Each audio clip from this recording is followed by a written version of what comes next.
Love your background, by the way. Welcome to the Instigators with Cody and Chris. Oh, here we go. That's a bunch of garbage, and it's being proven right now. Oh, absolutely. I was a staunch defender of that. You know, if he doesn't stand on his head in the second period, we don't have a chance.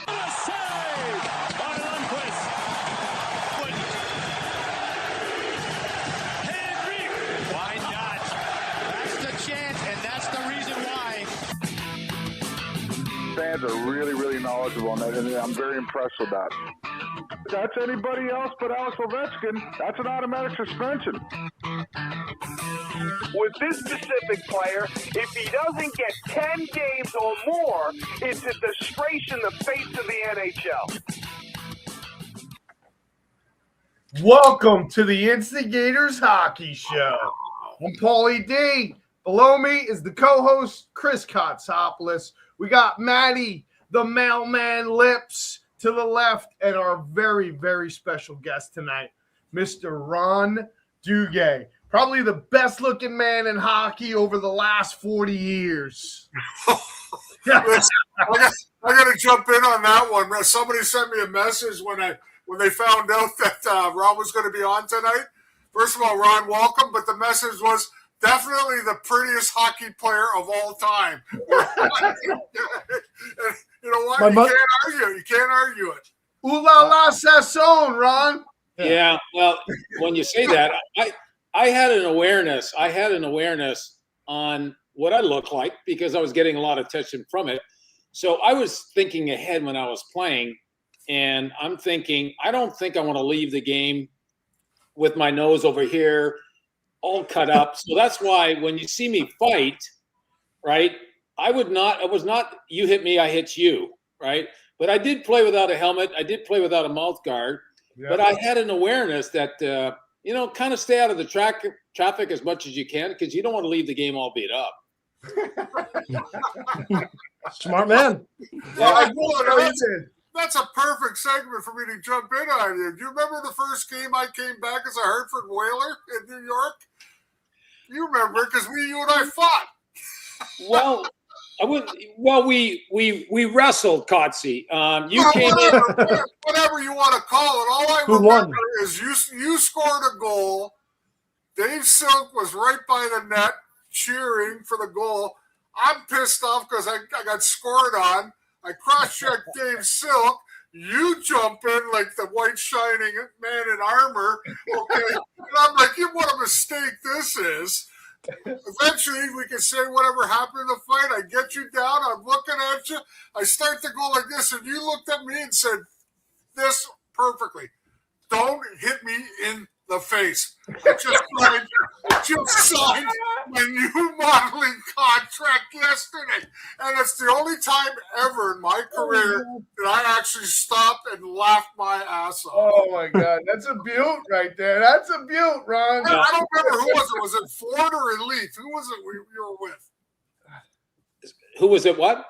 The modeling agency. Who was it? Ford? Oh, no, that was Elite Model Agency. That's what you said to me. And I said, really, I couldn't even try after that. I was so laughing so hard.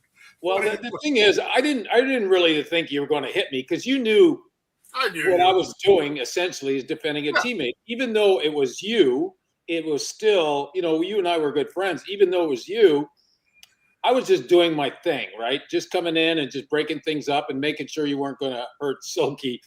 And so I never really thought that you would actually hit me. No, it was funny, though. It made me laugh, and to this day, I still remember it. I don't think I ever laughed at it, like, regardless, friend or no friend, an opponent ever. But when you came up with that line, I had no choice but stop because I was choking on my laugh. It was so hard. It was just a perfect line coming out of your mouth at that time. Funny part about that is about a few years later, I did punch the shit out of Dave Silk when he was in Winnipeg. I don't know why he did challenge me in Toronto and what a mistake that was. But that reminds me of another thing back then, Ron, when you and I were playing. It was my turn to step in for you. That you may not remember it as well, but it was Big Ben Wilson. up by center ice. You had a collision with him up by the penalty box there, and looked like you guys were going to get into it. And I come flying in because I know Ben very well. I grew up with him. I played a lot of hockey with him. And I come in and I just sort of shoved you to the side and looked at Ben. I said, if you touch him, you're going to have to go through me first. And he just looked. Here's what he said. And I remember, you tell that fucking fruitcake to get the fuck out of my face or I'm going to spear his eyes out. And I just did the same thing right back to him.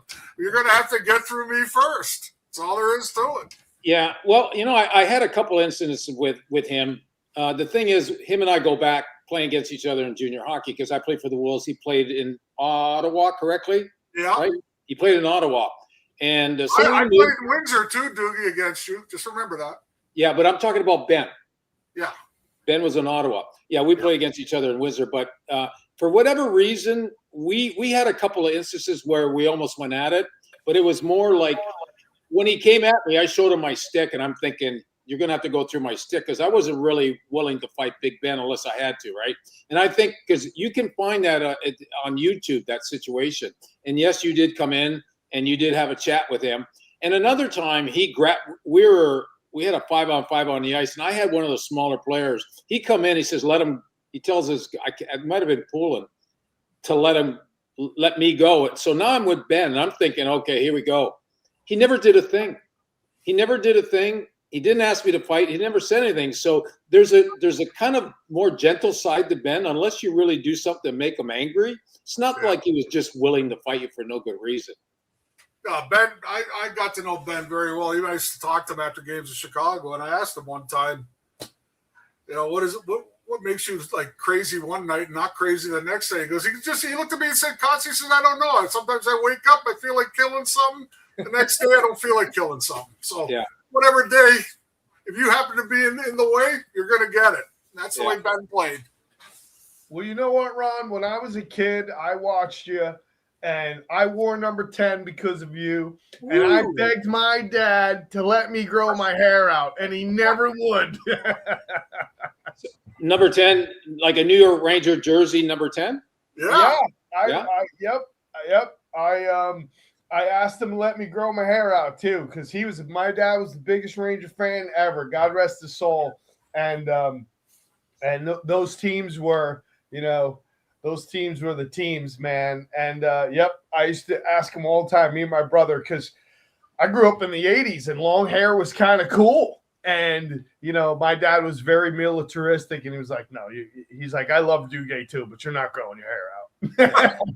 So I'm just curious, do you have any photos of that to kind of show proof that you have it? I grew out my hair in the 80s. I do have. No, I'm talking the jersey wearing number 10 Duguay. Do you have any pictures of that? No, I don't, man. No.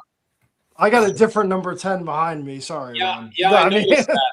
I noticed that. And I got to update that.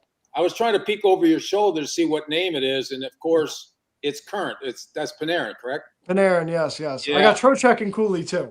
I got them signed him. Yeah. Well, the thing with number 10, when you look at the history of number 10s playing for the Rangers, like the guys after me, because I've always, after that, I would want to see the right player wearing number 10. Something that resembled being noticeable on the ice, right? And most of those guys, especially Panarin, very noticeable on the ice, fan favorite and all that. So I've always liked most of all the number 10s that have come after me. Good. That's awesome. For sure. Hey, dude, you know what I remember the most about you the year I played with you is you got hurt earlier in the year there. I can't remember if you cut your Achilles or something like that. Yeah. So a skate blade came across one day and you had a pretty good gash there. So you didn't play the full season. I think you ended up playing about 50 games. Yes. But you also came back in time for the playoffs that year, which was perfect because if you remember correctly, and Ranger fans that are listening, we lost Phil Esposito because he retired early in the season that year.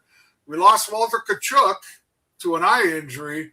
So, Dukes, you went from whatever behind those guys in stature to number 1 and led our team in the playoffs in scoring. Yeah, it's funny because I was thinking about that today because I was going to have this conversation because I figured we're going to be talking about Herb Brooks, right? And I thought, behind the bench was Craig Patrick. Yeah.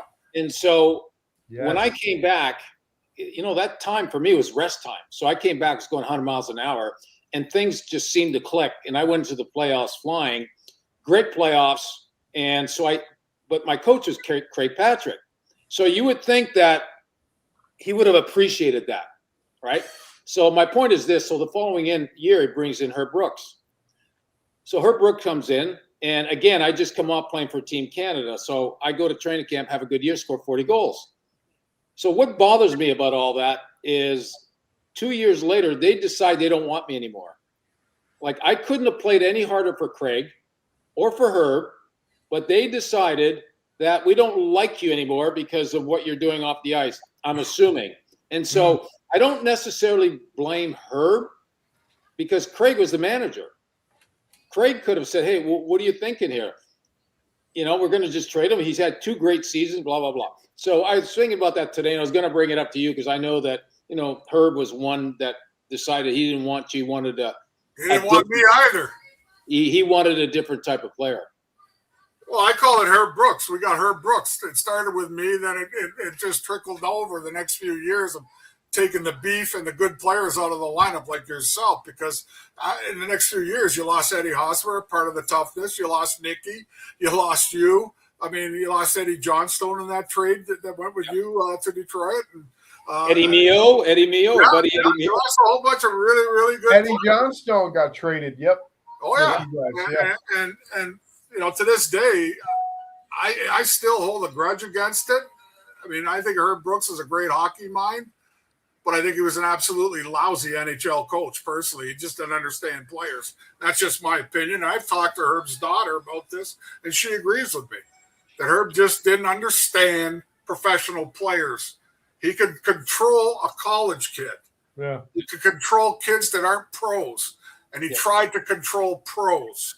Yes. And you just can't do that.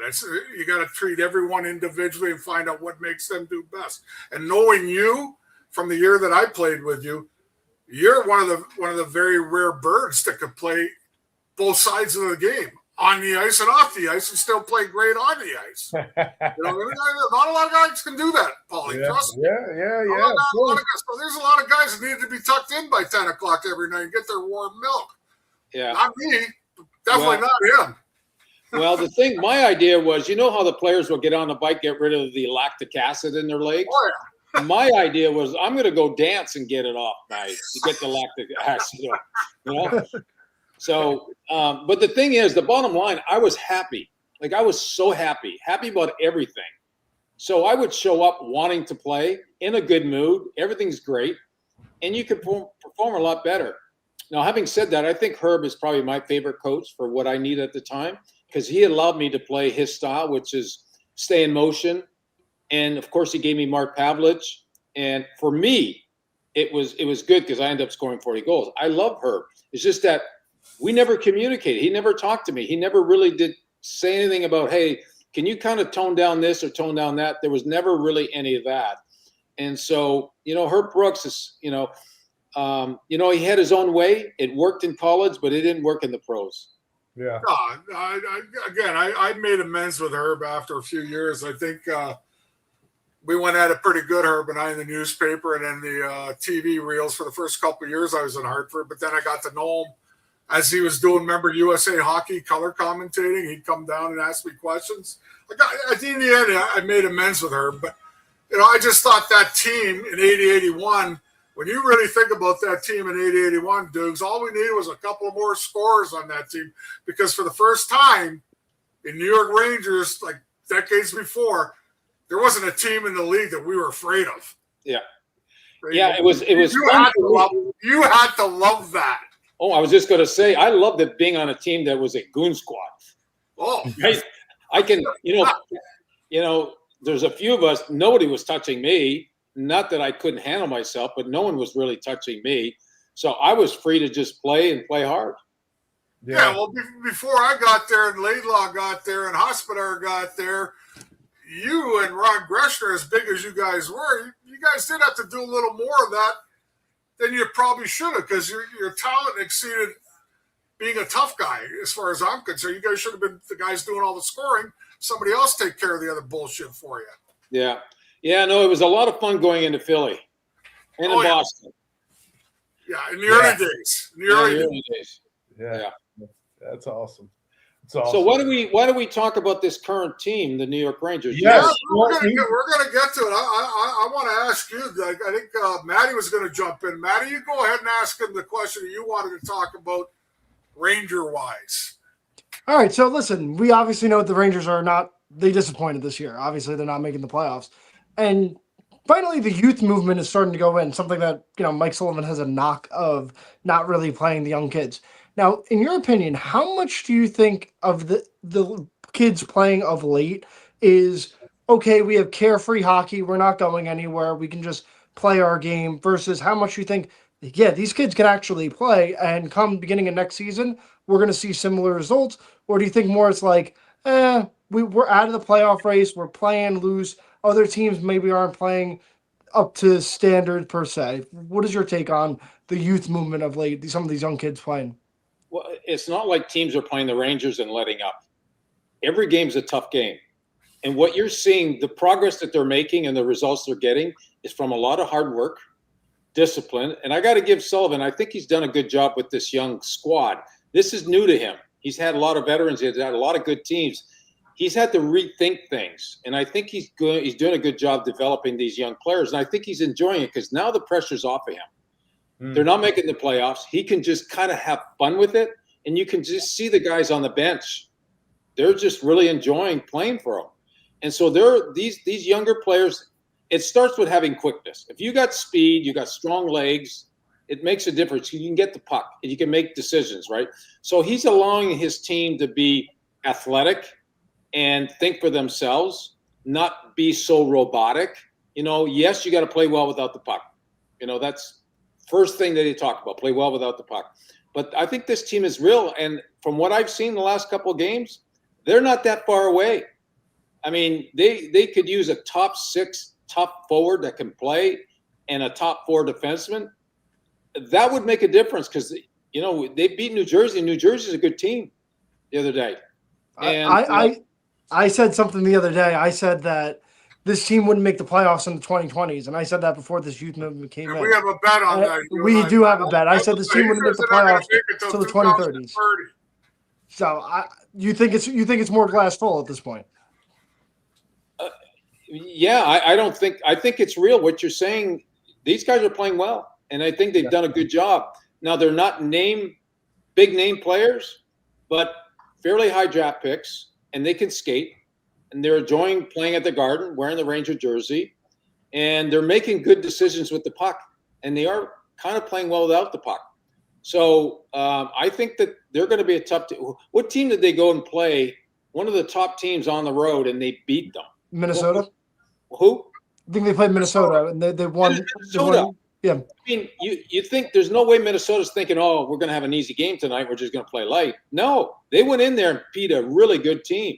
So when you look at that, that's real. Now, of course, they're getting good goaltending, right? They get goaltending, and that makes a difference. But I don't think this team, the way it is right now, they're that far off. Because you look at it, next season, they're going to have a really good fourth line, right? And they're going to have a good first line, right? That's assuming they keep Trocheck and they keep Zibanejad. Zub. I guess what I'm trying to say is the second and third line is what they need to be working on. Yeah. They're going to have a good first line, good fourth line. Yeah. Lafreniere is going to break out next year, full season. I need to see it out of him. You can't just have the second half. He's got to be a 70, 75-point guy. He's doing it right now. He's been a point-per-game player since the Olympics. He's been fantastic. Well, same with Perot. Yeah, well, I think they feel like it's on them. And I'm sure Sullivan's talked to him. Hey, look, you've only been here like a few years, but you're now one of the leaders of this team. Yeah. And just go play freely. Like Coach asked him to handle the puck a little more. Hold on to it, make some plays, and that's what we're seeing.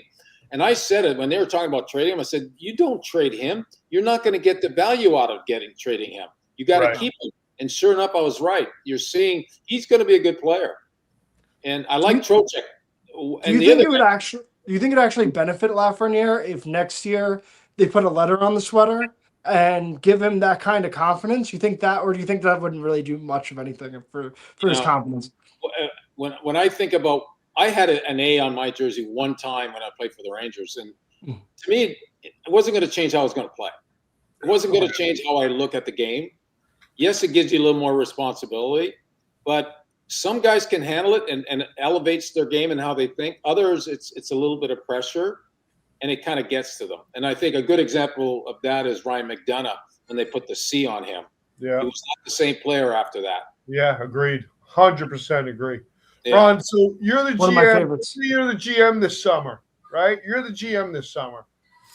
Matt and I had this discussion in past shows. So, I mean, you've been around this team a long time. You know the New York Rangers. You know the history. You know the nightlife. You know the city. You're the GM this year. Does Chris Drury make a move in the offseason to try to get to the team that you're talking about? Well, it shouldn't be that hard. Like I said, I don't know who the free agents are. You got to look at replacing Panarin, but ideally with a guy that can maybe score less goals, but there's a toughness to him, because the Rangers are still not hard to play against. Right. They can keep up to you with speed. They'll keep up with you. They can exchange goals, but come to the playoffs. That's what you have to think. You have to think playoff hockey. That's why You grind it out. get rid of Carrick. Why did you get rid of this guy? That was like, why? Yes. I would have Agreed. never done that. That was a terrible move. Terrible move. We got Especially the nothing captain. for him, and he's a character guy who can grind the puck out. You had for $1 million next year too. Like, where are you going to find a fourth line center that's only going to make $1 million? You know, he played great. Yeah. You know? So, anyways, it shouldn't be that hard to get a top six forward as a free agent, and possibly a defenseman that's got some bite to him. Yeah. That would be a top four. So after that, I think they're fine. I really do. Right. I think that defense needs work. My biggest thing is, I think you and I are on the same wavelength there, Ron, is I want players that are unafraid. And being unafraid doesn't mean you have to do this and do that. Just be unafraid to go into the corner and win a battle. Be unafraid to go in front of the net and win a spot in front, try and score a goal. Sometimes I see a lot of guys, you know, including the Rangers, they look like they really don't want to get into that rough stuff, the kind of stuff that you need to win Stanley Cups along the boards. The board work in the front of the network is really key to winning Stanley Cups. Absolutely. And you got guys that are a little antsy about getting in that stuff, those areas. Yeah. You're not going anywhere. And I still think the Rangers have a few of those guys on their team. Yeah, they do. And what is it going to take for some of these managers and coaches to realize what it takes to win the Stanley Cup? When you look at the teams who won the Stanley Cup in the last 6-7 years, they have a bite to them. Look at the Panthers. Why are they winning? And so you'd think the following year, if they win a certain way, that the teams would be stacking up a little bit, right? You know, the only team that's stacked up in a tough way, or one of them, is the Lightning. You see the Lightning play right now? Yeah. They were thinking they're going to play the Panthers, which they're not going to make the playoffs. But now the Lightning, they got skill and they got toughness. And if they get goaltending, which they should, they may be my favorite team out of the East. Oh. I like Montreal right now. Montreal's on a heater right now. I think Montreal. Ron, I think Buffalo's. I think Buffalo's going to be a little overrated, to be honest with you. I think goaltending will kind of crumble in the playoffs. Montreal right now, they look real good. Suzuki, Caulfield. I don't know. I had Tampa to win the East before the season started, but boy, that first round matchup would be awesome. Montreal and Tampa. Yeah. Well, Kotze can tell you there's a difference between regular season game and being hot and then the playoffs start. It's a complete different game because coaches, everything's being dissected, and your focus as a player is so different that there's a certain strategy that's different, and there's a certain effort. And if you love the energy of playoff hockey, like at Madison Square Garden, it's the best. So guys elevate their game. And so that's why you say Montreal's on a heater. That can stop pretty quick. Now, they're going to be tough to play against, of course. But you go up against the Lightning the way they're playing right now, you know, it's, after a couple of games, that's why it's 4 out of 7. Yeah. Right. They did just beat Tampa, though. You make a great point. I'm sorry. I gotta say this because he made a great point, and I want to elaborate on it because I threw my hands up because Chris, you and I, Katsi, you and I have been talking about this for how many years now? 15 years? This is 15 years we've been doing programs. We've been talking about this for probably 14 and a half of them. And Ron just made a point, and we've said this time after time. He said, when is management going to figure out what it takes to win a Stanley Cup? And then he goes on and talks about, I go back to Paul Maurice in that instant when he says, you guys want to make effing plays. Forget the plays and ground and bang their D so they have nothing left. That is playoff hockey. Go in the corners, win simple battles, play a simple game, dump and chase when you have to, and win the battles. You have to win one-on-one battles, and you have to have the physical element to do that. Of course, you have to surround yourself with talent, guys that can capitalize when they have to. But Ron said it. We've been saying it. My question to Ron, how do you, I mean, you played the game, you've been around the game. Katsi's played the game, been around the game. You guys have the same, we all say the same thing. How is it they don't understand? What are they missing? How can we see this from afar, but they don't see it and it's right in front of them? Well, I guess I would be able to give you a better answer if I was in on those meetings, right? Right. And how they're thinking. But you look at a guy like, let's use Chris Drury. I don't want to pick on Chris. I think overall he's done a pretty good job. I don't want to pick on him, but look at the type of player he was, right? He was a skill guy, and he wasn't a player thinking, we're gonna muscle our way through this with some skill. He's a skill guy. So you can tell early on that was the direction he was going in. Mm-hmm. And you look at the draft picks. Like if you're drafting in a certain space, yeah, and there's like 3 or 4 guys that are kind of equal, but there's one guy that's got some bite, may score a few less goals. Who should you be getting? You want the guy that's going to be playing hard in the playoffs. So now they're getting advice from the scouts and this and that, and everybody's in their ear and whatever. Some guys get it, and the ones who get it win. Yeah, and that's what it comes down to. That's why the Panthers are so hard to play against. They've got it figured out. Yeah. Well, I mentioned it to these guys. The one thing about the Panthers over the last few years, even before they won the Stanley Cup, when I say the word unafraid, there's only one guy on that team that I would even think of might possibly be afraid a little bit. Reinhart, that's it. Everybody else in that team pushed back. Yeah. We push back in a situation. The guy shoves them, they shove back. They showed that kind of physicality, and that helped them play with Barkov and Reinhart and Kachuk and all these so-called skill guys. It made them easier to play because 1 through 4 line-wise, they hit everything on earth, Ron. Their defense took guys out. Yes. And you know, like you said it probably the best there. There is no feeling like a playoff game. No. The regular season, the feeling inside your body, not even close to the energy and the electricity going through your body and your brain at the drop of a puck of a playoff game. And that's what they did well. Florida did that well. They were unafraid. They hit, they grinded, and they won 2 Stanley Cups with it. Yeah, and you mentioned Reinhart, and it's okay to have a Reinhart. Yeah, he was well protected. Yeah, as long as he's producing, right, it's okay. It's like saying, well, Gretz is not finishing his check or Gretz is not this or that, right? So Reinhart can get away with doing the way he plays, you know. Right. His toughness is between his ears. That's his toughness. Yeah. So you mentioned Gretzky, and this is a question that I had. I perfect segue. You stole this from me, by the way, Ron. Go ahead there, man. No, I didn't. No, definitely not.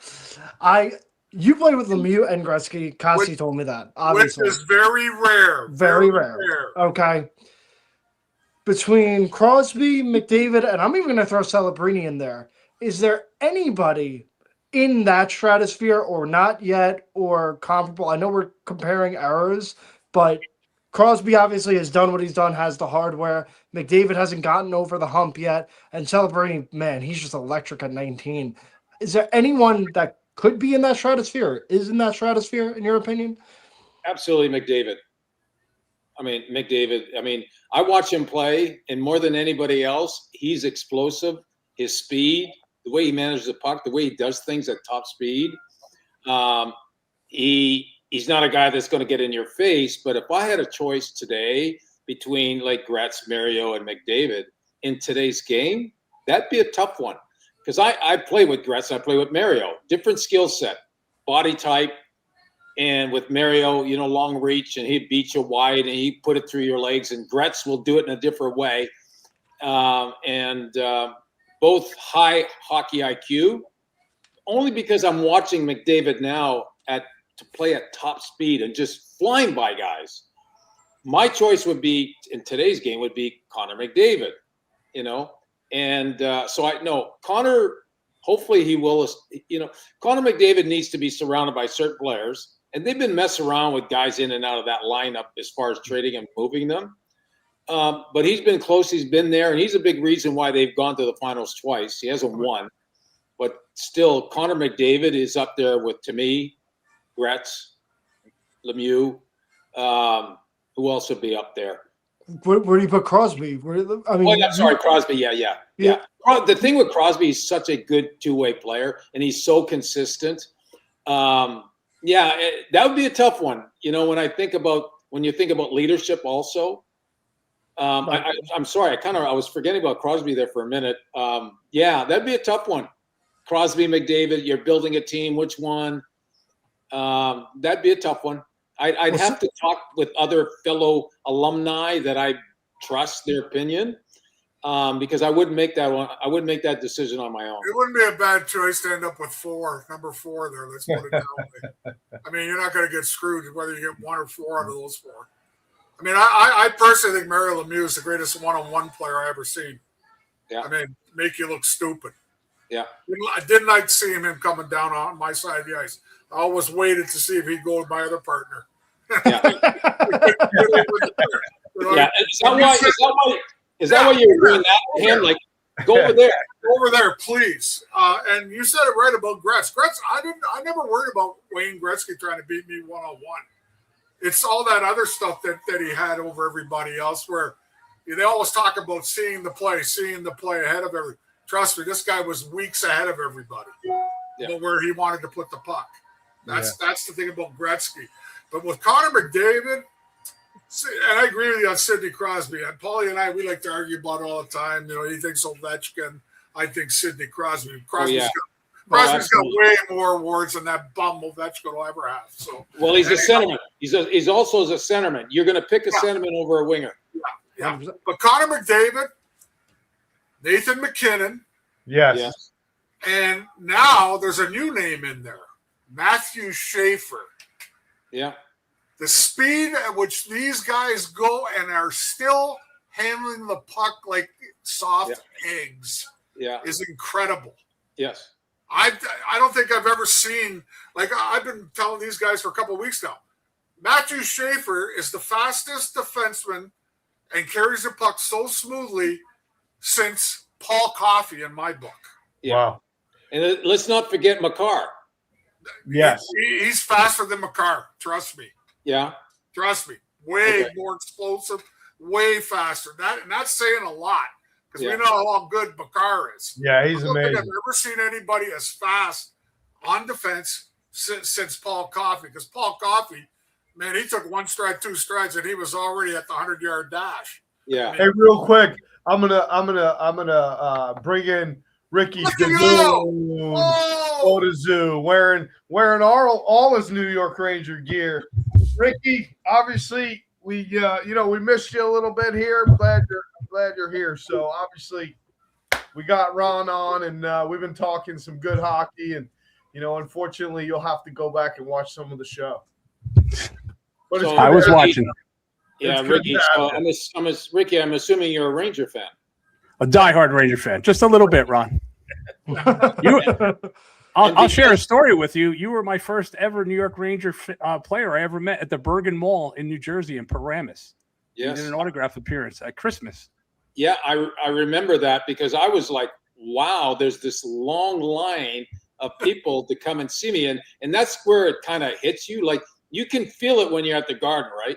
But then you go to an autograph session and you got a long, long line. You're like, wow, they kind of like me over here. It was pretty funny. My mom forced me to go, and so did the other 8 women that were with her. Yeah. Yeah. My lines are shorter nowadays. They're not as long. And it's only because of where you live, buddy. Come back to Manhattan, and they'll be just as long. That's great. That's great. So, I guess, Kotz, I know you got a couple more. I'm just going to do this real quick because we're kind of in that era. Obviously, everyone wants to know.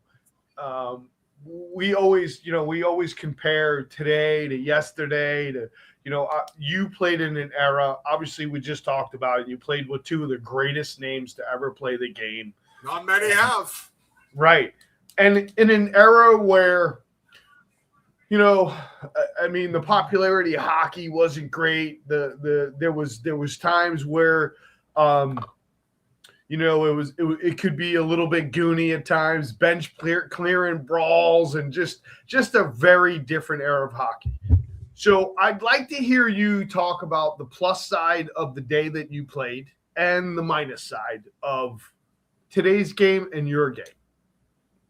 So you want me to go back to 77 and what it was like back then when the Flyers just finished winning a couple of Stanley Cups, winning in a certain way, intimidating their opponent. And then within 2 or 3 years later, every team was stacked up. So I ended up in the NHL in 1977 where all these teams had some toughness all over the place. Yep. So how do you prepare for that? Well, for me, except for the Rangers. Yeah.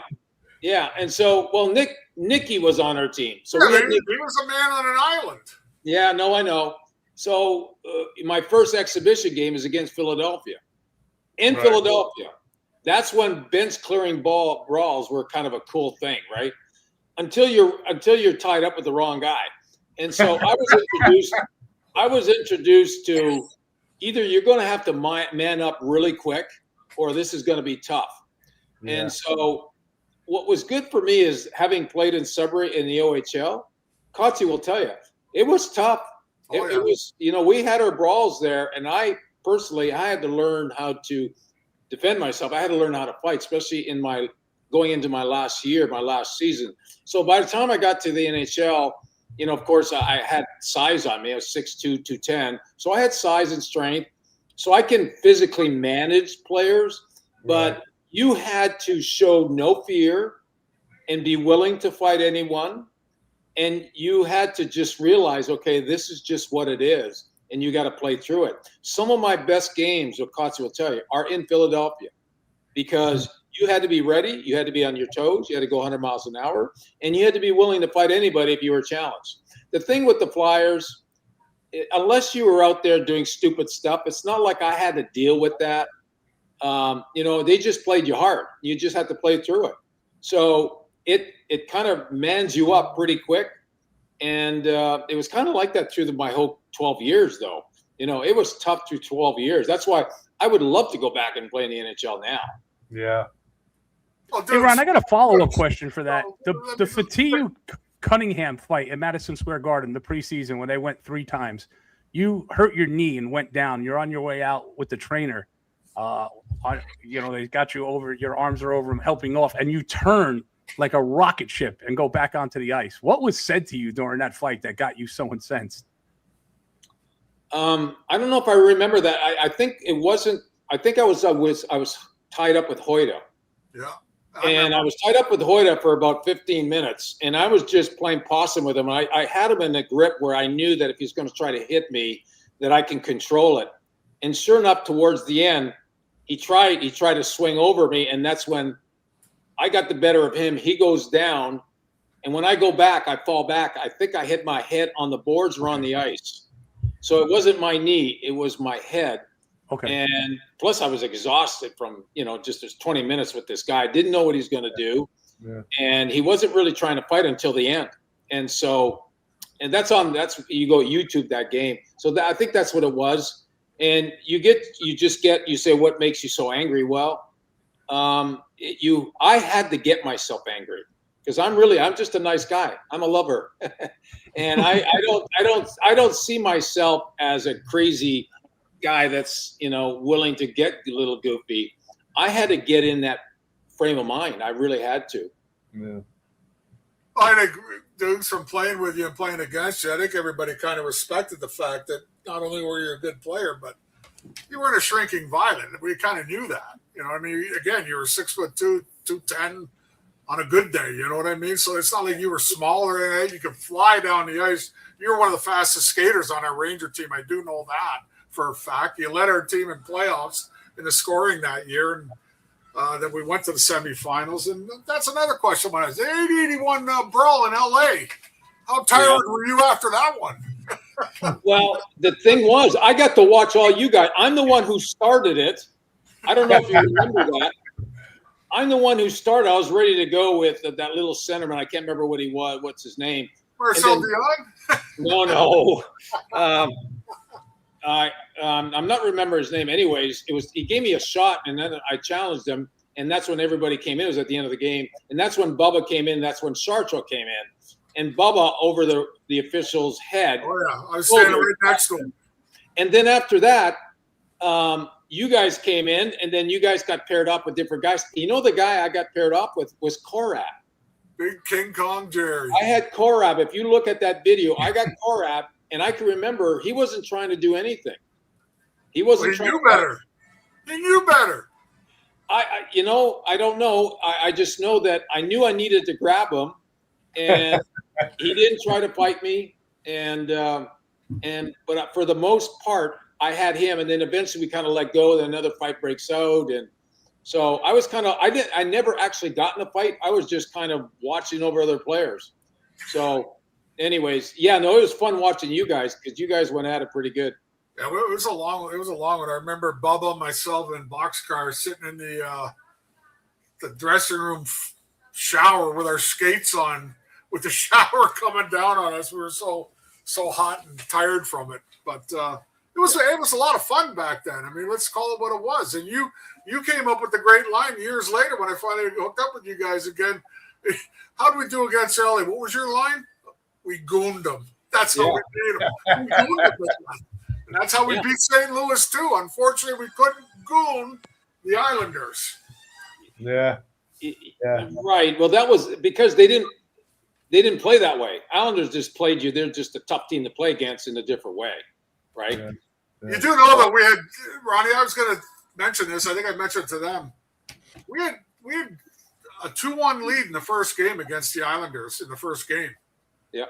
The second game, we were up 3-1 after the first period on a power play in the second period.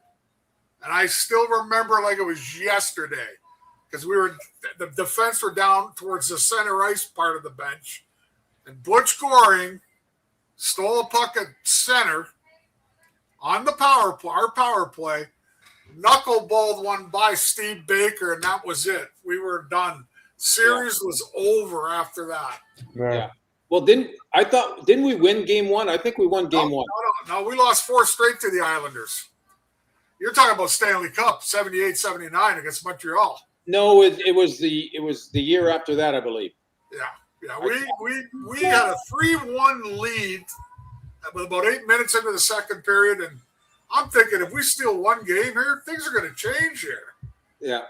Unfortunately, it didn't, and they slapped the shit out of us when we got back home to MSG. They beat us pretty easy, but yeah, that was the most fun hockey though. Was playing the Islanders. Oh, I thought my career, at that time, my rookie year, I thought for sure this is great. I can't wait for next season, and I ended up getting traded. I ended up going to Hartford, no playoffs. At least when I got to Toronto, I got back into the playoffs. The excitement of playoffs, there's nothing like it. Yeah. Well, I got to ask a question here because you mentioned Ranger Islander rivalry. Do you think they haven't played each other in about 20 years in the playoffs? Do you think the Ranger Islander rivalry is diluted, or do you think it's more of the fans, or do you think the players still get charged up for it? I think part of it is the players themselves, the type of players, right? Yeah. Because you have to build a certain you can call it hate. towards your opponent, and and so it's just not there. But I think that with the energy of the fans in the building, I think that would happen pretty quick. And I would love to see it come back because we had the best rivalry. Yeah, I'm from Long Island, so I've been to Islanders. Where I went to elementary school was like 5 minutes from UBS, so I've been surrounded by Islander fans and Ranger fan on Long Island. You get that a little often sometimes. Yes. Ron, do you agree that this rivalry in the NHL, the Rangers Flyers, Rangers Devils, Islanders, has been diluted purposely from playing 8 times a season down to 6, now down to 4, where they've taken away the intense rivalries almost kind of on purpose and replaced them with let's get every team in every arena at least twice a season. And, let's make sure players are being seen on the East Coast and West Coast instead of building off of the traditional hockey roots of let's build in the 5 big cities in each division. Right. I don't think it's purposely meant to be that way, to break down, to minimize the rivalry. I don't think it's meant to do that. It's what you just said. Other teams on the West Coast, they want to see the Rangers. They want to see the Flyers. They want to see Boston, right? They want to see the Islanders. So I think that's the idea behind it. And really what's behind that, it's money, right? And so they want to fill the buildings. They want to fill the buildings. They don't want to make it boring. And because we would be stealing all the money on the East Coast with all those teams playing each other all the time, because it would be a rivalry. And it would get, I don't want to say it would get ugly, but it would build into stuff where guys would really go after each other. So I guess they're thinking more money and how much they can benefit from certain teams playing in a certain area. Yeah, it's always about money with the NHL. There's no question. Absolutely.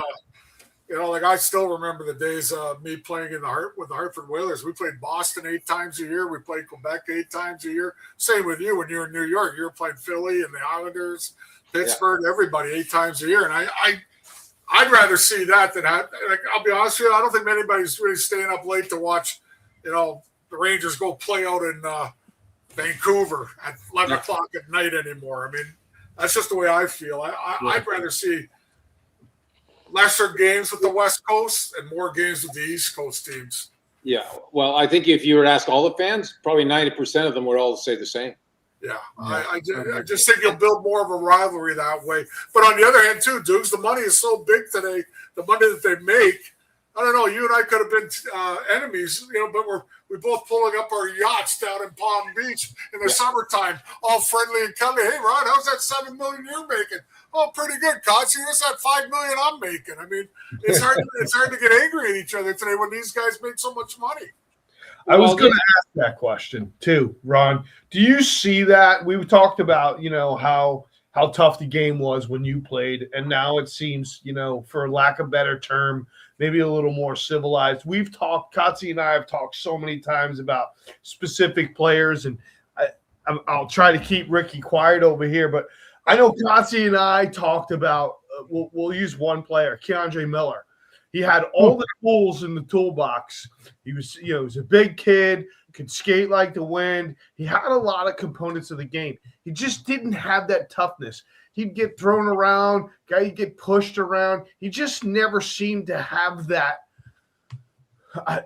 for lack of a better term, that, fire. It's called fire in your belly. Yeah, he didn't have the guts. And you see that more with these players.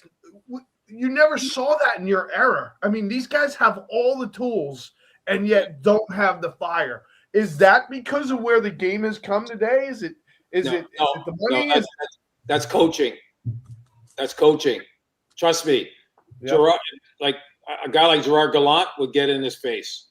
And I think that's what Gerard Gallant was the best thing for Lafreniere, right? Because Lafreniere came in really soft, got all these points, right?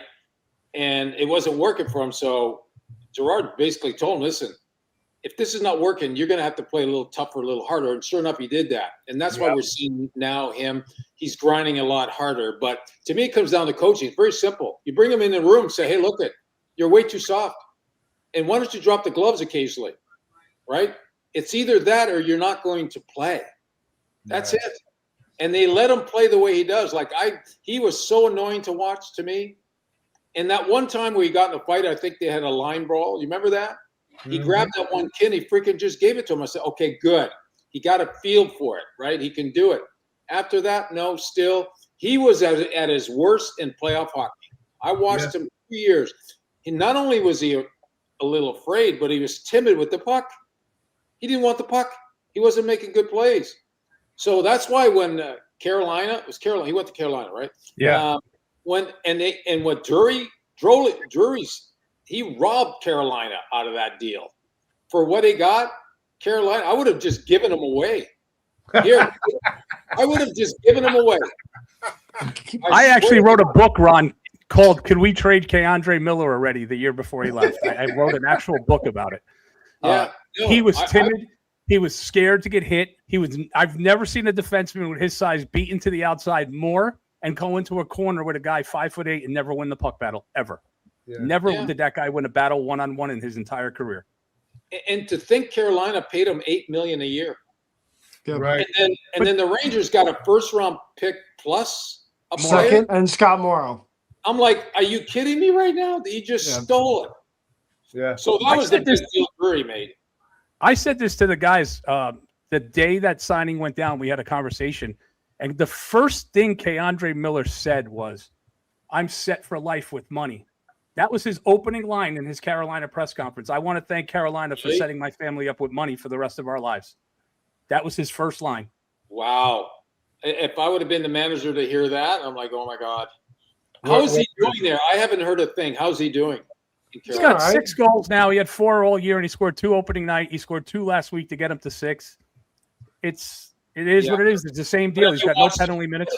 But have you watched him play and how he's playing? Is he? Oh, he's still timid. The pressure's off him a little bit because in Carolina you got Slavin who takes up the responsibility of that top line, one of the most underrated defensive defensemen. So he doesn't have as much pressure on him, and I mean Carolina's first in the East, so obviously he's not doing that bad. I mean, he's able to hide there because it's Carolina. It's not a big Rod Brind'Amour system. Russian reporters coming to the dressing room every day, like it is in New York and Toronto, 100%. Montreal. So he's able to hide there.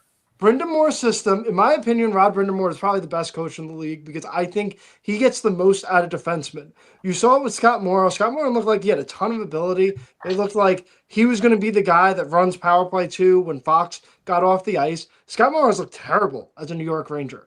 And that was, quote-unquote, Carolina's best prospect. Yeah. So I think Rod Brind'Amour, Keandre Miller was in the perfect situation with Carolina. He's going to be coddled. It's a good system. He's not going to be exposed like he was in New York. And I don't think he was that bad in New York. And I'm the minority. I know. He wasn't that bad. It's just that we saw a bigger upside to him. That was the thing. Right. And then we would see him get soft. I liked him. I'm thinking this guy's going to be another Norris Trophy winner at the beginning. I said that. He could have been. He could have been, yeah. So, all he had to do, Ron, all he had to do was pull a Chris Pronger. First time some big guy come in his corner, cross-check him right in the fucking head, take your 20-game suspension, and guess what? Nobody's coming in your corner after you serve your suspension. You got the money to pay for it. Yeah. You know what I mean? Instead, he spit on someone. Yeah, he spit on the guy. That ruined him. After the spitting incident, he was not the same. If he showed any kind of meanness at all, he could have been a top defenseman in this league. But he never showed any kind of meanness to go with it. 6'5", 218, 20-pound body. Yeah. So, guys, are you ready for this? What's that? Kotze, let me ask you, we're talking about coaching. When you're seeing in a game, you got 4 coaches behind the bench. Makes me laugh. Like, are you kidding me right now? And they're all doing it. Like, to me, it tells me something about the head coach. Like, you need another 3 guys next to you. Well, you got three guys next to you. You got how many guys in your ear up top? Yeah. You got big screen TVs on behind the bench now. Yeah. Like you don't know what you fucked up on the play before you got to look at a pad. Yeah. And when I see them writing things down, like you're going to forget something. all this is bringing up what I wanted to say. You won a championship in Jacksonville, coaching. Yeah. Okay.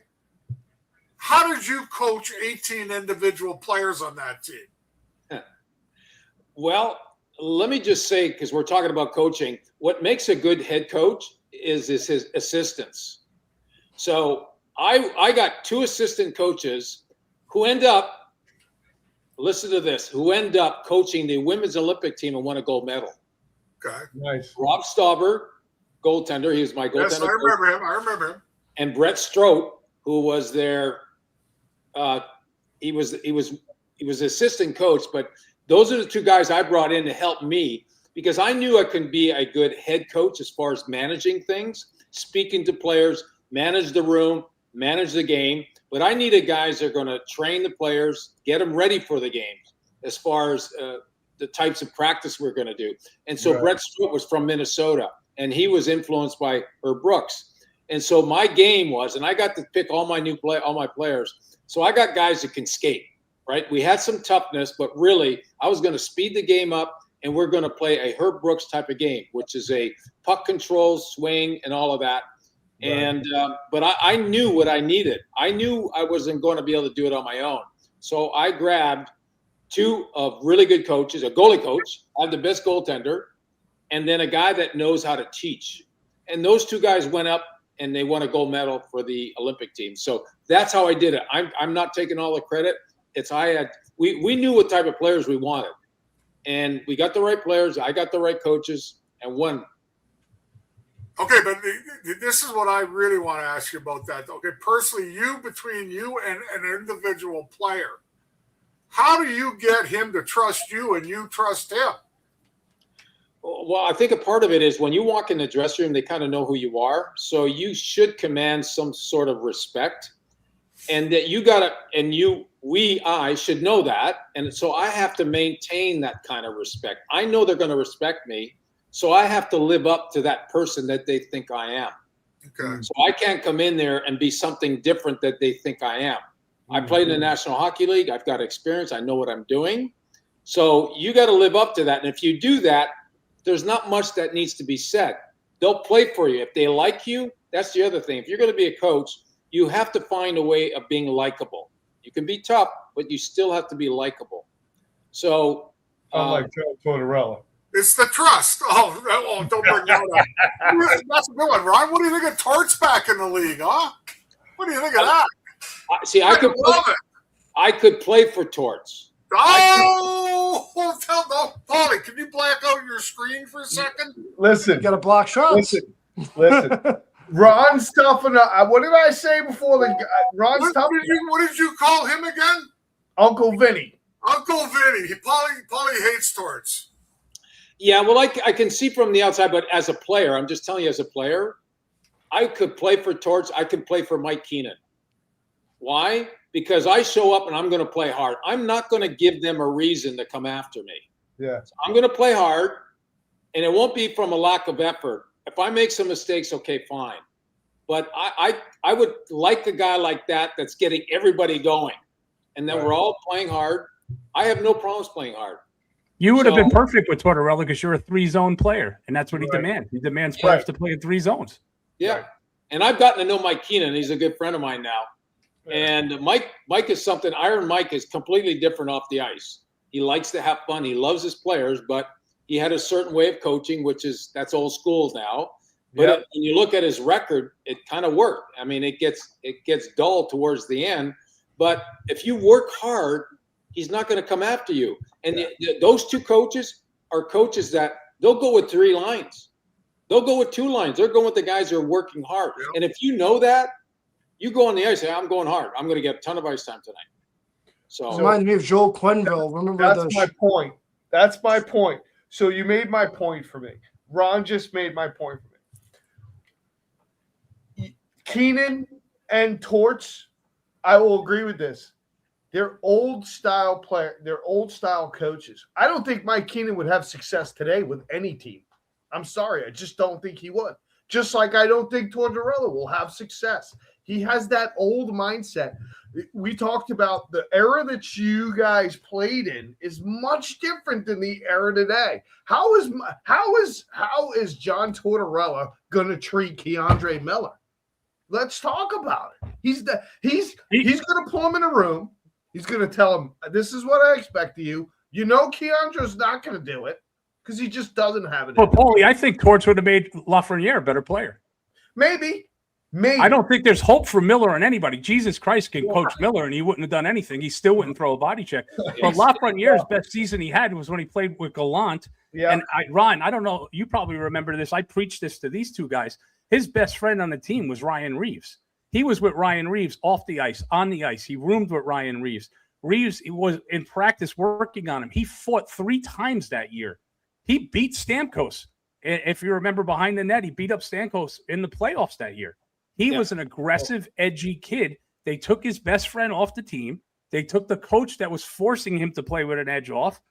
Laviolette comes in, and he's happy-go-lucky. Petey, let me collect my money behind the bench. And the edge went down with Lafreniere. But I think Tortorella would have made Lafreniere an excellent player years before he's going to develop into that. Yeah, well, part of it is what's between your ears. If you're willing to accept that, and you're ready to put your big boy pants on, and you have some tough skin, you have to have tough skin because sometimes you may get yelled at, and you just got to deal with it. So it's all in how you're willing to take it. Hey guys, Ronnie, getting yelled at's okay with me too, but as long as I deserve it. Yeah. But if you're just a guy that's yelling because for the sake of yelling, you lose the team fast. I don't give a shit who you are. Like Uncle Vinny. Yeah. Hey guys, I have to. No, we have to do one more thing here before you go. We want to talk about your battle here, Ron. Give us an update. What's going on, and what the site GoFundMe and all that stuff. Give us a quick update on what's going on. Yeah, you made me forget about it. Well, no, I wanted to leave it to last because I wanted to get a lot of everything else out of you. I mean, it's time to talk hockey, and now we're talking about life right now. So I'd like you to give everybody listening and my co-hosts and panelists and all that stuff, people on the comments page here, they want to know what's going on with Ron Duguay. Okay, well, I'm going to try to give you the short version because now that's fine. It's been stretched out. So it's October 24 where I started to feel the weakness. I was in Alaska with my friend, and I was losing my appetite, started losing weight. I wasn't sleeping well, and I got home, and I decided to go do a colonoscopy, which I had never done before, which is a big mistake. So I done a colonoscopy, and then they saw 1 centimeter of cancer in my colon. And so the doctor said, well, let's just do a PET scan, CAT scan, just to make sure everything else is okay. I go in and do it. And now I'm visiting a cancer doctor with the screen. And then he looks at me with my son Noah sitting next to me. He says, you got stage 4 cancer in your liver. I'm like, what? He goes, yeah. And he showed it to me. My liver is almost all black. Oh, no. And at the time, I wasn't really quite certain what stage 4 meant. I knew it was not good, but we got on it right away. And so I started chemo, which is the normal thing when you're deep into cancer like that, stage 4, you got to hit it hard immediately. So I allowed him to do that. Normally I say, well, I'm going to go all natural, but I couldn't do that. So I did it for a month. And then I got a call from a doctor in California who's a friend of Sarah's again. She does alternative medicine, says, Ron, you need to come to California. This is in December. You come to California. I'm going to set you up. You're going to do chemo. We're going to do all this alternative medicine. I said, okay. So I go out there, live out there for about 6-7 weeks. My daughters are there. So they're there to take care of me. And within 3 or 4 months, another PET scan, and about 85% of it is gone. Nice. Gone. That's with all of the treatments I did. Now, those 3 months that I went through, where the word I use is horrible. It was really bad. I mean, I could hardly walk. Yeah. My daughters would have to wheel me in a wheelchair. Yeah. And so it really weakened me, but my surroundings were so good. They put me on the beach in Huntington Beach. I can walk to the beach, put my feet in the sand. So they really took care of me. And that's why I think, what do people do that don't have the support that I've gotten? And that's one of the things I'm going to be able to talk about later on.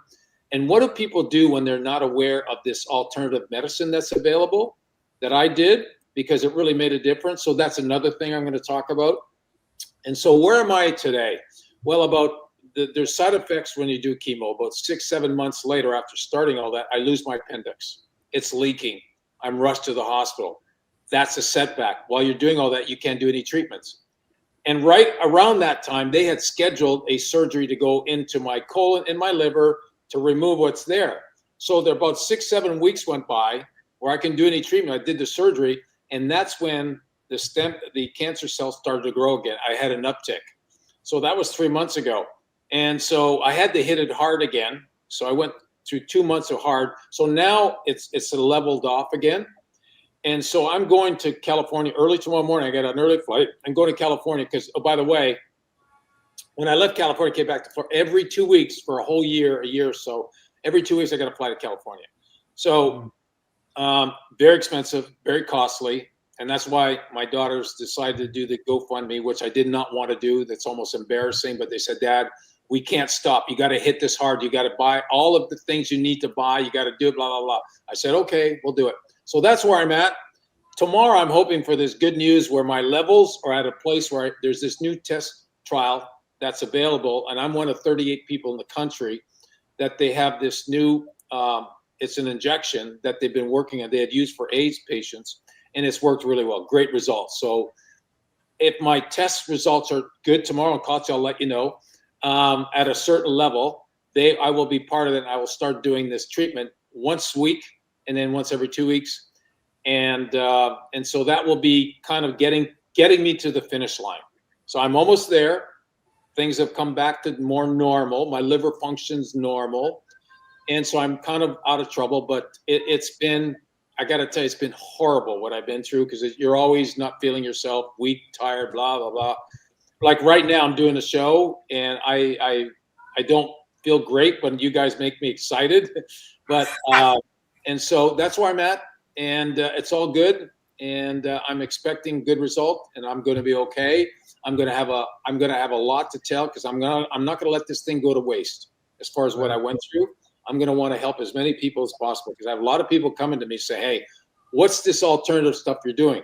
And I'll be able to share all that. And then the preventive stuff, the thing that I didn't do is a colonoscopy. Hadn't done it, never. And so now it's almost recommended. They say 50. I would say 30. Like, don't wait. It's an easy thing to do. And so I would say go get that colonoscopy checked. And because for me, and people ask me, Ron, you're so healthy. How did this happen to you? So I have to explain that, right? Katsi, you probably wonder, why me? So I don't know if I shared it with you, but I was doing a lot of alternative stuff before. And so not to throw anybody under the bus, but I did get some stem cell through an IV in my body beforehand, like a year before, to stimulate all the good cells. What I didn't know, it stimulates all cells. And I must have had something in my colon. It stimulated that, and it was really good stem cell. Right. And it went into my liver. And so I had no idea, nothing, because I'm so healthy. I didn't feel it until I got to stage 4. Wow. So it was like getting hit by a truck, and now you're in rehab for a year. And so I wonder, why does this have to happen to me, you know? And the only thing I can think of, I'm going to make this good. It's been horrible. I'm going to make it good because I'm going to help others, and I'm going to enjoy doing it. And so right now I'm looking to see if there's a pharmaceutical company that might be interested in using me and talk about preventive stuff. And so that's where I'm at. I'm not going to let it take me down. No way.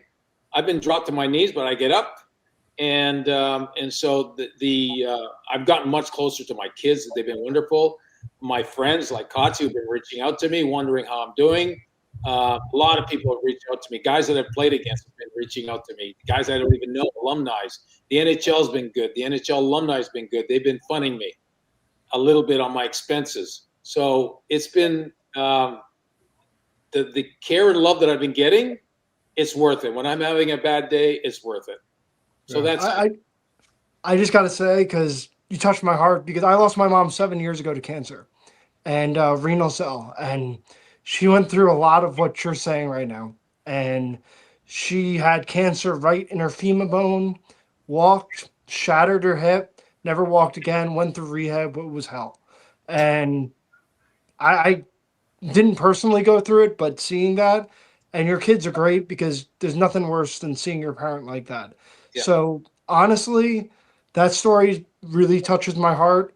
I can speak from all of us. We're going to get the word out there. We want to make sure that you stay strong, because it's been awesome having you here, and God bless you, honestly, and nothing but the best, honestly. That really touches my heart. God bless Ron. Well, any information you want to share, obviously share with Kotze. We have a lot of different venues. We'd be happy to share it. You're always, you know what? You're always welcome back. We'd love to have you. We are going to have him back. You know, anytime, if we want to keep your spirits up, because that's important, frame of mind. God bless you, man. You're a warrior. You're going to make it. You're going to do this. You know how to reach down deep. And, you know, you obviously have all our support, and we'll do whatever we can for you. So just let us know. Well, the one thing I did not want to do the GoFundMe, but it's really made a difference for me. Now I can afford all these things. Don't worry about it, Dukes. It's a good thing. Hey, Ron, you gave us all fans, parents, families, 30 years of great memories, man. The least we could do is make you be okay. And we appreciate everything you've ever done for us as a player, a person, coming out and just speaking about this disease. Maddie, I didn't know about your mom, man. You just brought a tear to my eye. I've lost 3 uncles in the last 2 years to cancer. The disease sucks. Kick its ass for us, Ron, please. Yes. All right. Well, good talking with you. I'll send you the place on email where you can get the Zoom. One last thing, Dukes. Mr. and Mrs. Steve Vickers were watching the show tonight. So, who is? Sarge and his wife. Joanne. Hi. Sarge, you know, he's one of the most liked guys, right? Of all the guys that we had as teammates, Sarge, laid back, funny, good teammate. So, yeah. Good to see you, Sarge. Awesome. All right, Ron. Thanks for coming on, big man. Thank you, talk. Ron. Let me know what's happening tomorrow. Text me. Yeah. And we'll keep you updated. Keep us updated. Yes. Okay. I got an early flight in the morning. That's why I got to let you go. Otherwise, we can talk all night. Thanks for coming on. Ron. Thank you. Stay flight. Thank you, man. Thank you. All right. There you have it. Wow. That was great. Wow. That was awesome. That was a lot of fun. And then obviously, you know, we'll do it. You know, there's so much we could get into. And that's why you got to have him on again. We'll have him on again later. My next question for him, I was gonna try to get him tonight, guys, especially because of Maddie being here. I was gonna ask him, Brady Tkachuk or Maddie. I was thinking that, but I didn't get to it. But I knew. Well, you could just from all the other answers he had, you know he's going Brady. Turn around again, I think he was gonna go Keith. There you go. Who's that? Brady, Team USA, the big wall. Baby. Oh, okay. How about Ottawa getting lit up by Florida the other night? Who cares? Keandre Miller's a pussy. Well, that was fun, man. That was fun. So that was really cool, man. I'll be honest with you. That took me back to being 8 years old and meeting him at the Bergen Mall. Like, that's crazy. He remembered that too. You know, for me, guys, like when I retired, I didn't do a damn thing with any NHL teammates or anything of mine for 16 years. Yeah. When I walked into Madison Square Garden as an alumni for the first time in 2006, that's where I hooked up again with my teammates, Gresh, Doogie, Vickers, right, Nicky Fatillo, you know what I mean, Laidlaw, all these guys, Hospodar. I started seeing them again. And the two that I talk to the most are Gresh and Duke. You know, and Doogie and I did a lot of things together, like in the last 15 years, you know. I stopped playing hockey 5 years ago. He still wants to play. Me, I'm done. I'm never putting on a pair of skates again. Coffee, how old was he when he played his last game in that ECHL down in Florida? Wasn't he 50? Oh, God. That's 2006, 7, 8? 2008 it was. And he scored. Really? Yeah, Gresh and I went to the game. We went to the one game. It was in Connecticut. Crazy. Yeah. Could you imagine the points that guy puts up in this NHL with no defense, nobody? He'd be a 100-point guy for sure. He'd be 100-point. He'd be a 50-goal scorer every year with his speed. Every year, 100%. That's why it's hard to really like. I get on certain players today that I probably shouldn't, because I know that it wouldn't be the same. There's no way Alex Ovechkin scores 1,000 fucking goals in my day. That's all there is. Yeah, but Kotze, also in your day, because he was Russian, he would have been killed. Well, he wouldn't get away with that shit that he got away with his first 15 years. Kotze, you know these guys might hitting guys and getting away with it. Somebody Kotze, Maddie's too young. Would have ripped his head off. Maddie's too young, but Paulie probably remember this, and I think you were his teammate. Fetisov's first game in Toronto as a Devil, Wendell Clark just skated up to him behind the net and beat the living piss out of him. I was done. I was in the minors by then, but I remember watching that game. Wendell beat the fuck out of him. Just skated right up to him and beat the shit out of him. That's what they did. Lou Lamoriello, he should rot in hell for what he did. He ruined the league. Still one of the best GMs to. No, he's not.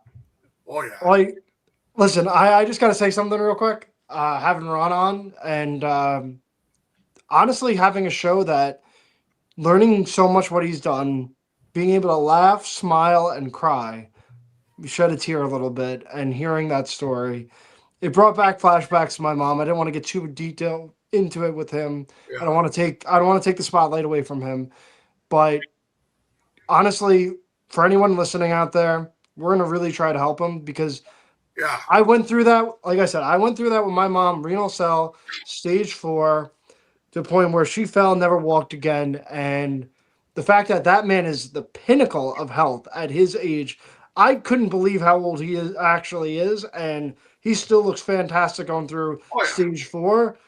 Cancer, God bless him, honestly. I'd trade looks for him right now. He's one of the reasons why I came out basically from, hiding in a cave for 16 years. He got me playing in the Legends of Hockey. He got me playing a game in the Jersey Devils. He called me up all the time if he had something to do in the city. I met him, and we went out. I mean, he's one of the reasons why I probably wouldn't be doing this today if it wasn't for Ron Duguay. Kotze, don't you feel that honestly, if anyone, and I've said this before Ron was on the show, and I'm not trying to suck up to Ron. This has been on Twitter with me for a couple years. If anyone was groomed to be Rod Gebert's replacement as Mr. New York Ranger, it should have been Ron Duguay. Well, I was talking with, I don't know if Maddie was on yet. I was talking with Paulie before the show. I know quite a bit about the history of sports guys, Ricky, in New York City, that not only were famous for what they did sports-wise, but I don't know if there's very many that are above Ron Duguay when it came to his entertainment part of his life. I mean, the list is long, Ricky, of what he did, if you know what I'm saying. And I was there only for a year, and I saw the list. Okay?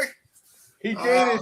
The man married the most beautiful woman. It's like the person said before you got on the show today, Paulie. Opened it up, and somebody reminded me to say to him that he was the prettiest hockey player that ever lived. Yeah. And he was. Yep. Ricky, we go to LA. We go to LA in the playoffs. I know I'm repeating myself. We go to LA. We're like, okay, soldiers getting off the charter to go to play in the playoffs. Okay?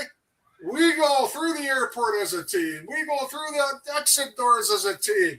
All of a sudden, one guy goes this way, the rest of the team goes on the bus.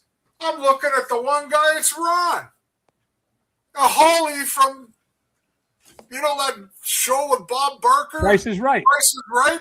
She's waiting by the door like this with the door open for him. And he just looks back at us and goes like this.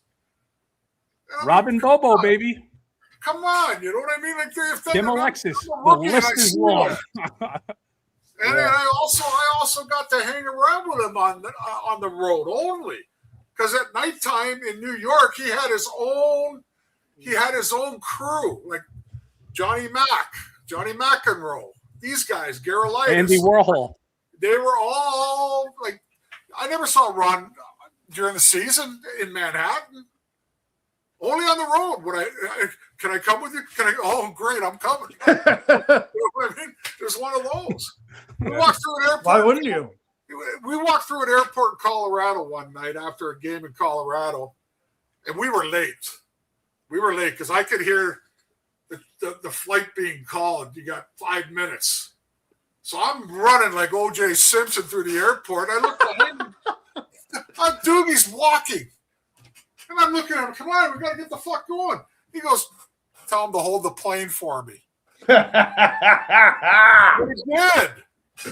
I love it, man. I love it. That's great. Guys, but he's also a great human being.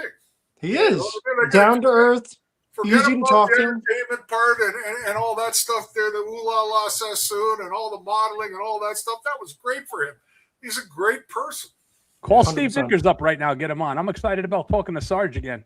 I got to hang out with Sarge one night. I might have to do that. I might have to get Sarge on. I got to meet Sarge. Sarge. Is quite the character, too. Sarge is quite the character, too. I got Greshner and Nikki booked at a golf outing in Jersey with Mark Gastineau, Joe Klecko. It was a big line of guys, and Gresham and Sarge came, and I got to hang out with those two guys for an 18-hole golf. And man, that was memories, boy. Let me tell you, very crazy, nice sense of humor on Sarge. He's got those quick little shots he puts in there. So does Gresh. Gresh is so quick. Gresh is great with the. Gresh is amazing. He's amazing so comment.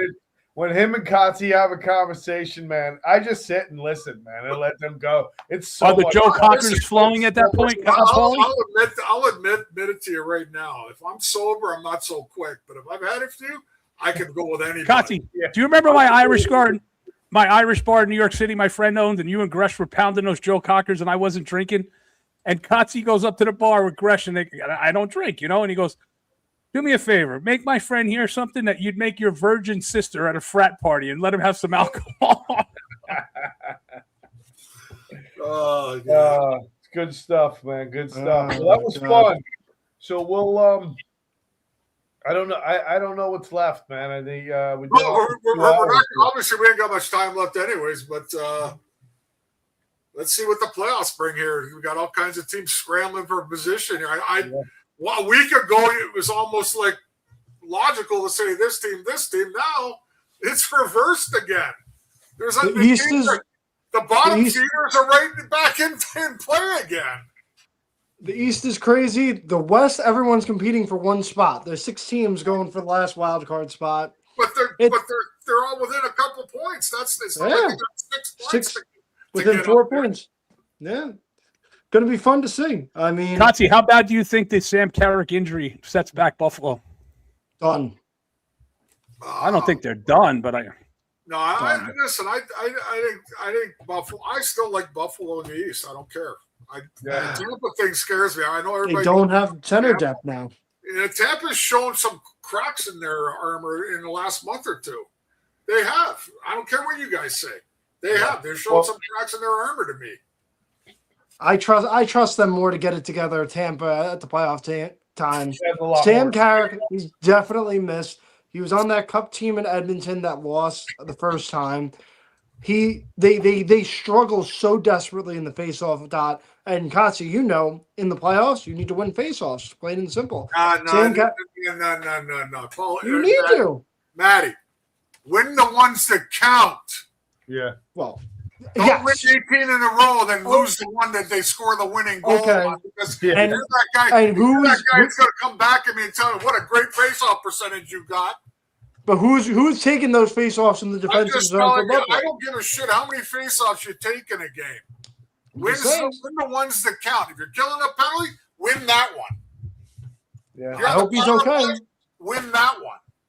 Don't tell me you won 6 in a row at center ice or just outside the blue line, because that means shit to me. Yeah, I agree. But I mean, listen, I'm not a stat guy when it comes to that. I could lose 35 in a row over 3 games, but if I win that one that wins us the game, I've done my job. I get it, but they lack center depth. That's why they got him at the deadline. You know what? They lack center depth, but they got that Byram's a damn good player back there. Of course. And their defense is big and mobile, and more mobile than Tampa's is. And not playoff experience. Tampa is. That does matter. Am I not allowed to pick my team, or are you the be-all, end-all? Here we Come go. on. They got you know what I mean? I'm allowed to pick my their team. entire core is a championship core. Come on. That's important. Remember, I'm still waiting for Utah to win the first round. So they're playing Anaheim. That's a coin flip series. So, anyway, gentlemen, I can't wait till Utah wins. I'm Let's wearing a move Utah on. Mammoth hat when Utah wins the first round, Kotze, and I'm going to send one to you, and you got to wear it on the show What is it? when they win their first round series. Listen, send 2 hats, okay? One I can shit in, the other one to cover it up with. There you go. Oh boy, fun.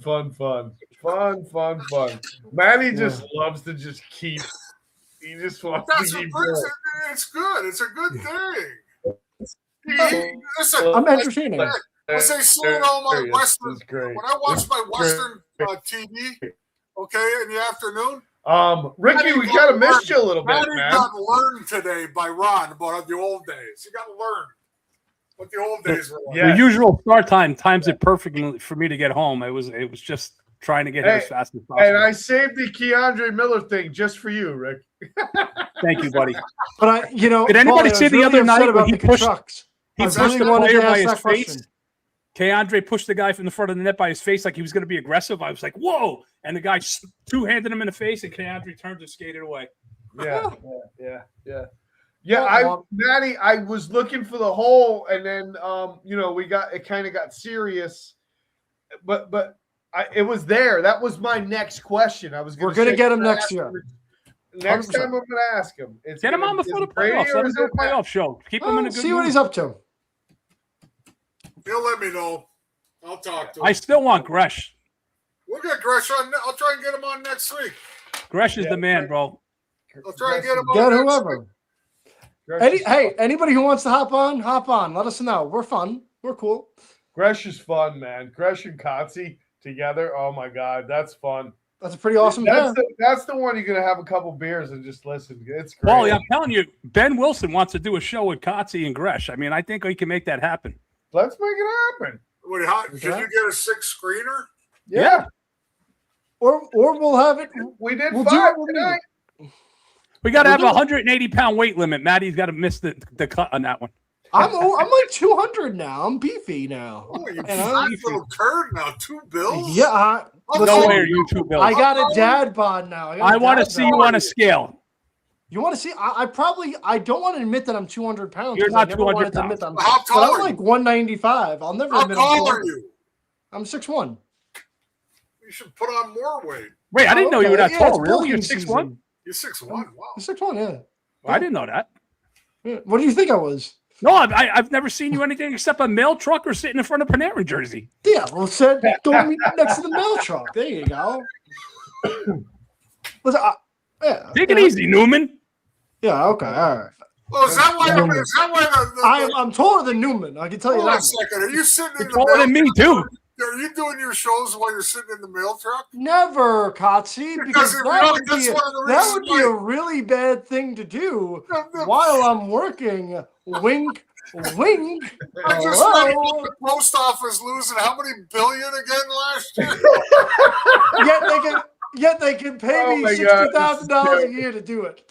This is terrible. Hey, we're gonna need a GoFundMe for him next. Yes, we are. He's not gonna have a job. Hockey podcaster fired from the post office. Yeah, running that's gonna be fun. TikToks 24 hours a day. Anybody that's still listening, because we are on live still, make sure you check out Ron Duguay GoFundMe, okay? I will be doing. I'll be putting it on my socials. Couple of you know what, their rubles down or whatever you want to call them. Yep. Does the Canadian dollar have any value? Roonies, loonies, whatever we call it. Don't start, Matt. Please. What?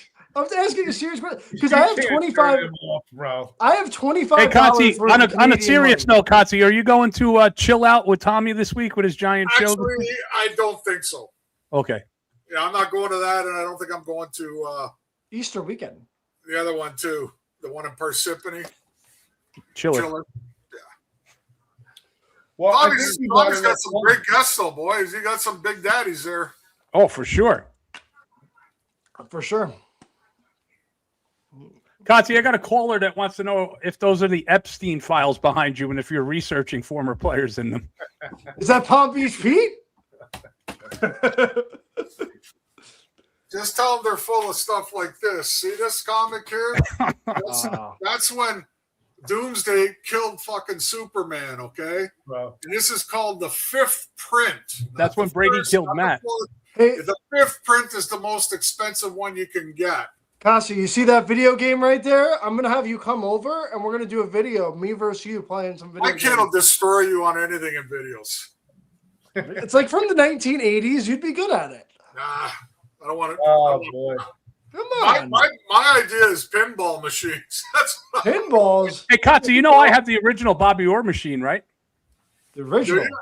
Yeah, I have the Bobby Orr machine out of the limited run that when he went to the Blackhawks, and it's Bobby Orr hockey. Yeah, I've got one of those. Yeah. I got all kinds of those. Where you put the men and twirl them around. I got a whole bunch of them in the basement from the 50s and 60s. Oh wait, table hockey? Yeah, I got probably I love about 8 that or 9 stuff, man. downstairs. Well, I even got like My the cousin metal men Mike. too. The metal men are hard to find. Yeah, for sure. My cousin Mike had the best table hockey game ever before bubble hockey. It was that game, but it didn't have the bubble over it. And it was like the predecessor to bubble hockey. We used to play that game for hours at his house, man. Yeah, we take the metal blades and bend them back so we can raise that little black puck. Illegal stick. I'm going to challenge your stick in the playoffs, Shotzi. No, the goal was not to try and score; it was to try and hit the guy's face playing against him. Matt, you want to play? I'm sure Katsu will play. That's do it. Ricky, that's funny. When was the last time a penalty was called on a stick? Remember back? Wait, well, let's talk about something here. Did you see the proposed rule changes for next year? You got one? Did you see the proposed rule changes for next season? You did? I had an illegal stick. I used an illegal stick the year I scored 13 goals. Really? My assistant coach, John Cuniff, who was a great coach, great hockey mind, rest his soul, said he'd pay every fine I got as long as I kept scoring. So they didn't really. Well, what was illegal? The curve, Katsi? Yeah. It was a little Ricky, more you don't open than remember it that? should have. They used to come out with the measure. How many goals you scoring this year in this league if you play today? What do you think you'd be? With my shot? No, I probably wouldn't score as many today because everybody blocks a shot now. Back then, nobody did. Really? Yeah. Well, the reason why they block shots now, Matt, is because ever since you put the face mask, full face mask on a college junior guy, and then a half face mask in the pros, the only thing they got to fear is losing their teeth. Jack Hughes doesn't care. If you had a full face open like that, you'd see a lot of pink flamingos up there with one leg up in the air when the guy's winding up. Yeah. Trust me. Flying crane. Now that you only lose your teeth and not your eyes, they block everything today. When's the last time a stick got measured? An illegal stick? It's got to be. I don't think there's something about that rule changed this year too. Really? I don't think you could now even challenge for an illegal stick as far as the curve goes. I think it's been taken out. No, I don't think you still challenge it. I don't think there's a limit to the length of the stick. Even the length of the stick has to be a certain size, including the tall guys. That's interesting. I was going to bring up, did you see the proposed rule for next year where if a team scores, okay, let's say the Rangers are getting a power play and the Devils never touch the puck and the Rangers score on the, when they, get the extra man on by pulling the goalie, the delayed penalty, the proposed rule for next year would be the Rangers would still keep the power play. Did you see my TikTok? I made that up. I didn't even know that was proposed. The other one was the other proposed rule is if a team is down shorthanded and scores a goal, it nullifies the other team's power play. I don't like that. I like the first one. I don't like that. I don't like either one of them. I don't like changing the game. Yeah, me neither. And like Katsi said, I think we had talked about that before we had Ron on because we were on way before. I'm done with the circus act bullshit. I hate the fucking 3-on-3. I just there's a lot of this stuff. I can't stand 3-on-3. I'm sorry. The kids might like it. I don't like it. I don't like the loser point either. I think either one team wins and the other team loses, and that's it. That's how I feel. I don't like the point. The stick length is 63 inches, with an exception for players that were made for players such as John Scott, Zdeno Chara, and Matt Rempe. Yeah, it changed. Really? I know it changed, but when I played my last 4 years, my stick was longer than the league allowed. Because as I got older, I kept going another inch longer because I wanted to reach a little more. You had the opposite genetics. Listen, I wasn't stupid. I knew what the fuck I was doing. I mean, come on. Yeah. Hey, Paulie, I'm going to get you on this one. You know when the game changed? When they went to black sticks. I made it to the NHL. Like, think about it, okay? Like, I smoked. I had fun. I wasn't the greatest body in the world, and I fucking played 10 years. You figure it out, because you got to learn these things. Good stuff. Dukes, I just told him, I said, awesome to have him on. He sent pictures of everything, I guess. I told him to let me know how it goes in California, and I told him we're going to have him on again during the playoffs. Okay. Oh, great. Awesome. Awesome. All right. I think I've had enough of you guys. I know. I agree. I'm going to be here. I'm going to be here until probably, Paulie, I'm going to be here until at least the second week of this month, and then I'm for about 3-4 weeks up in Lake Ontario. Ah, I can still do the show from there. with a silver medal? Oh, here he goes. All right. again. Hey, Paulie, I love you, buddy. He's Nazi, have a great fucking night. I'm not getting into this First 10-minute of all, fight the with him. greatest hockey players in the world are still Canadians, whether you like it or not. Okay? Whether you fucking like it or not. Plain and simple. There's nobody fucking putting up poster